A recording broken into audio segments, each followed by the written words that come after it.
Yeah, make sure to subscribe to my stream so you can watch this every day. Okay, just a second. We're gonna take a look at Vanilla Barrens and why it's remembered.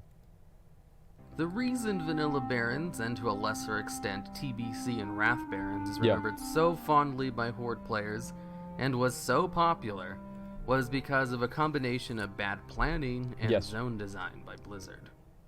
If you look at some of the earliest screenshots of WoW, you'll notice that almost all of it is Alliance zones and cities. Yeah. And pretty much all Alliance zones were created... They focused on what mattered, is what they're saying.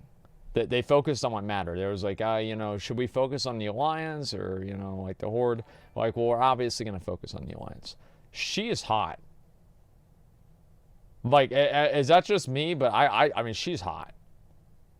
Before they worked on the Horde zones, leading many people to speculate that Blizzard just kind of ran out of time when it came to the Horde zones. Yeah, of course it did. And because of this, it's obvious. Maybe not. After all, there is no it's concrete obvious proof. But what is... there is proof. You know what the proof is? Go to Thunderbluff, dude. It's literally a fucking hill. It's a series of hills. Like, all the hordes that say hills is like, oh, Orgrimmar? What is Orgrimmar? It's, just put some huts around. What do you want to put next to the huts? Put another hut next to it. Yeah, duh. Yeah, it tells... No, listen. Horde zones are a fucking joke. Undeniable that for a lot of various different reasons, yep, if you were Horde, you were going to end up in the Barrens eventually. You sure were. In Vanilla, there was no dungeon finder, and the low-level dungeons themselves could take anywhere from 1 to 4 hours to complete, if you did manage to get a group together. So those were out of the question if you wanted an alternative to quick leveling. Battlegrounds did not start giving experience until late in Wrath of the Lich King. Mining and herbalism didn't give experience either, and obviously pet battles weren't a thing back then. Really? So all the alternative routes that thought they added exist today experience to way leveling earlier. just weren't there. The only way to efficiently get I feel XP gaming. Thanks for was 10 to subs, grind man. Appreciate mobs or that. Thank you, quests. thank you. The Barrens was basically a funnel point for 3 of the 4 playable races in Horde. Yep. After their starting zone, Tauren, Trolls, and Orcs were naturally led I went over through there the as undead Barrens. too. And even undead would travel there sometimes rather than deal with Silverpine Forest or Terran Mill. It was fucking terrible. The zone itself was massive, probably one of the biggest zones ever in the entire game. It also had only 3 flight paths, and even less graveyards. Yep. 1 flight path in Ratchet, 1 at the Crossroads, and a 3rd at Camp Tarajo. The flight path from Ratchet to the Crossroads was an extremely That's what I used to call flight. Tasha But the one from the Crossroads to Camp Tarajo was the most useful one. And even then, those 3 flight paths covered only a very small portion of the map, so you had to run everywhere.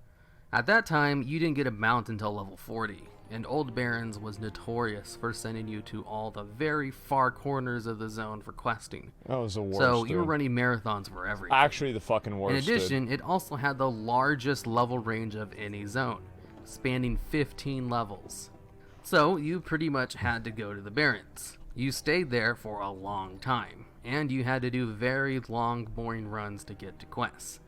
On top of some of the quests being infamous for being awful. Mancrick's wife being one, and probably the most known quest in WoW.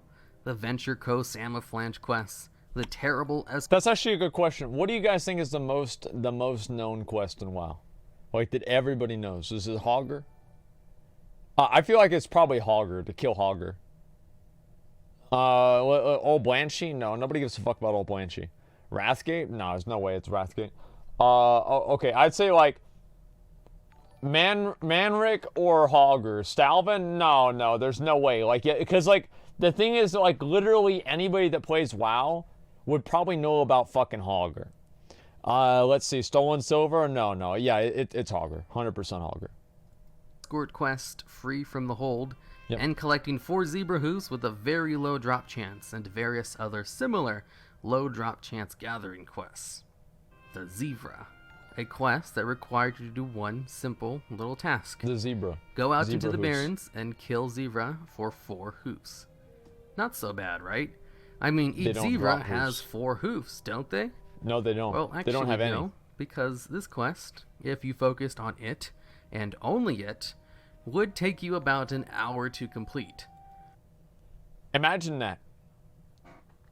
Literally 1 hour. You spend 1 hour in the game to get 4 zebra hooves. That after all of that time, you come back and you turn it in, and you know what you get?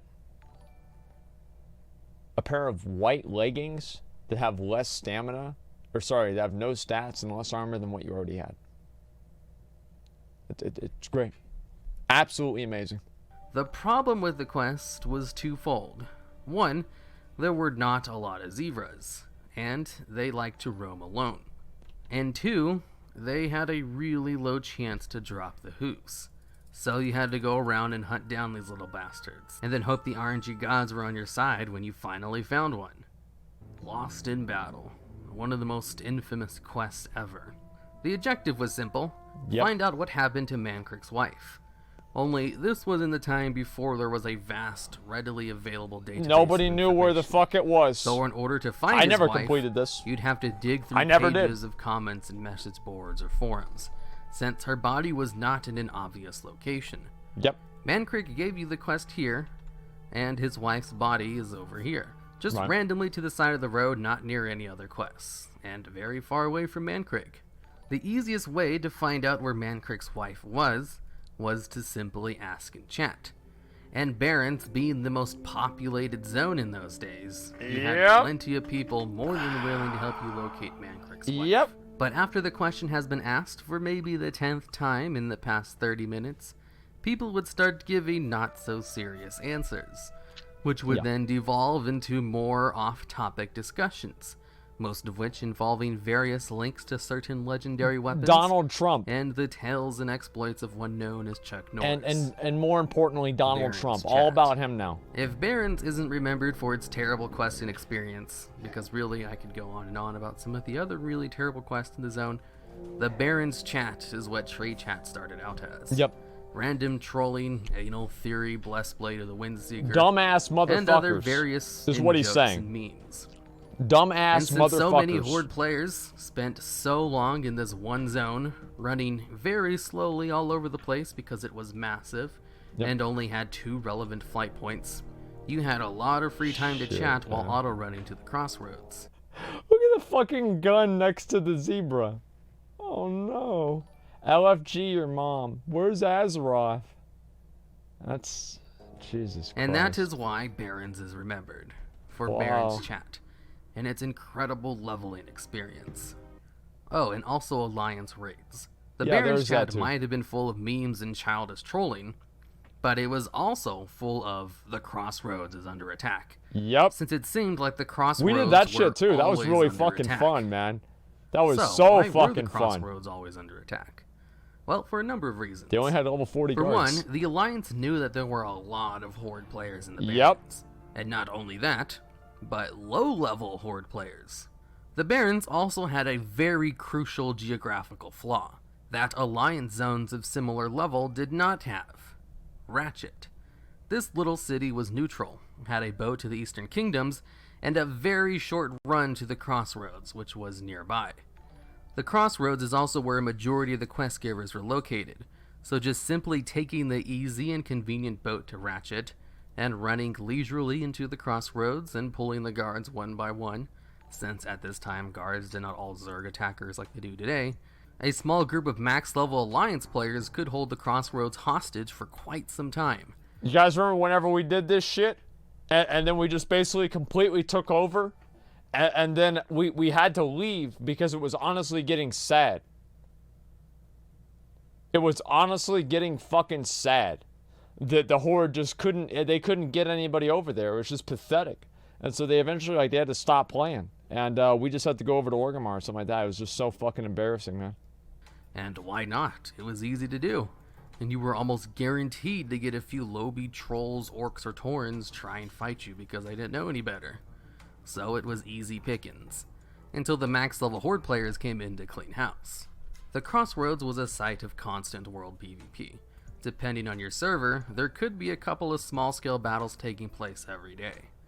The only reason the Barrens isn't more well known for its world PvP is because it's It wasn't already infamous contested. for a whole host of other things. That this Well, because what the Barrens wasn't contested, was it? Like, I'm like 90% sure it wasn't contested. So of course they're not gonna have like, oh yeah, I remember the Barrens PvP. Yeah, it wasn't contested. Of course there's not gonna be a lot of PvP there. Like, here's where PvP happens: is fucking like South Shore and Terran Mill, in front of, like, let me think, where else is there? There's that's the number one place. STV, yeah, STV is probably the main place that there's a lot of fucking PvP. And then maybe a little bit beyond that, like maybe like Western Plaguelands or something, like high levels, because people are like competing for like grinding spots. aspect of it And kinda BRD. gets overshadowed. And don't get me started on the landscape. The landscape of the zone. It's alright, actually. Landscapes are a very subjective thing to discuss, and many people have fond memories of the barren wasteland that they spent weeks, maybe even months leveling through. Personally, I was never the biggest fan of the zone's aesthetics, but it could look very cool at times.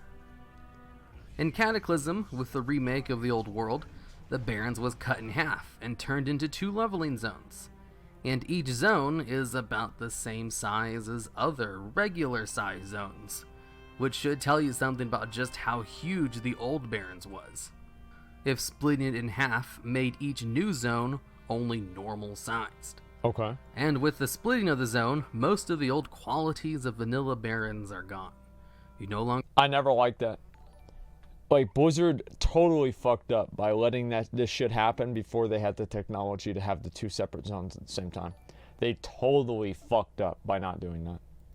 need to stay in any zone for very long with all the alternative ways to level.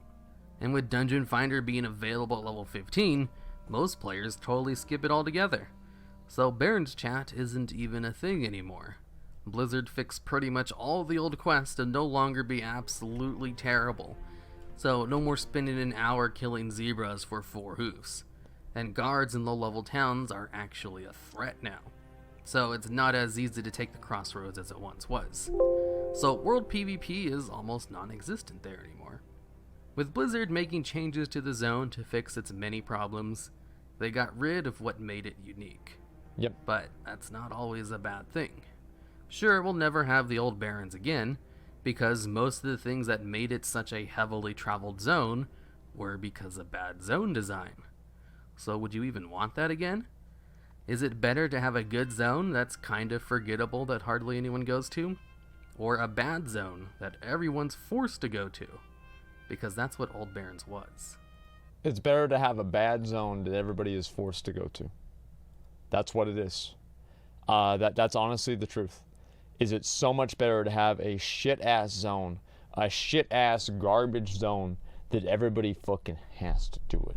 Like Timeless Isle. Was Timeless Isle really that great? Timeless Isle was good. But you know what fucking sucked? Is the layout, not being able to fly, getting killed by people with the sensor on constantly, and everybody fucking remembers it because everybody was there. And you were sitting there with everybody else and you had to deal with it. And that kind of shit was what mattered.